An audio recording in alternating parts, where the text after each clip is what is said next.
সব সময় তো প্ল্যান করেই বেরোনো হয়, কিন্তু কখনো কখনো উইদাউট প্ল্যান বেরিয়ে পড়তেও কিন্তু দারুণ লাগে। এই যে আজকে আমি বেরিয়েছি সেটা কিন্তু উইদাউট এনি প্ল্যান, মানে আমার আগে থেকে কোনো প্ল্যানই ছিল না কোথায় যাব। হঠাৎ করে ঠিক করলাম যে মানি স্কোয়ার যাব। আর তারও একটা অদ্ভুত কারণ, সেটা হলো অনেক দিন থেকেই ইচ্ছা হচ্ছিল একটু সি ফুড খাবো, আর তার জন্যই আমি চলে গিয়েছিলাম মানি স্কোয়ারের ফুড বেতে।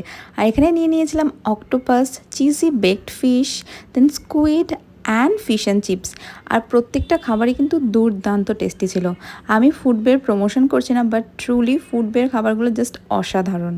আর এই দিন কিন্তু আমি ফার্স্ট টাইম অক্টোপাস ট্রাই করলাম, আর আমার দারুণ লেগেছে। তারপরে ঘুরতে ঘুরতে দেখলাম মার্কেট 99 বলে একটা শপ। আমি প্রথমে ভাবলাম হয়তো এখানে সব কিছুর দামই 99 হবে। তারপর গিয়ে দেখলাম যে না, এখানে বিভিন্ন জিনিসের দাম বিভিন্ন রকম। বাট আমি যেহেতু প্ল্যান করে যাইনি, তো সেই জন্য তেমন কিছুই এই দিন নিইনি। কিন্তু এখানে কিন্তু দেখলাম ভ্যারাইটিস জিনিসপত্র আছে, ঘর গোছানোর বেশি করে। তো ঘর গোছানোর জিনিসপত্র দেখতে কিন্তু দারুণ লাগে।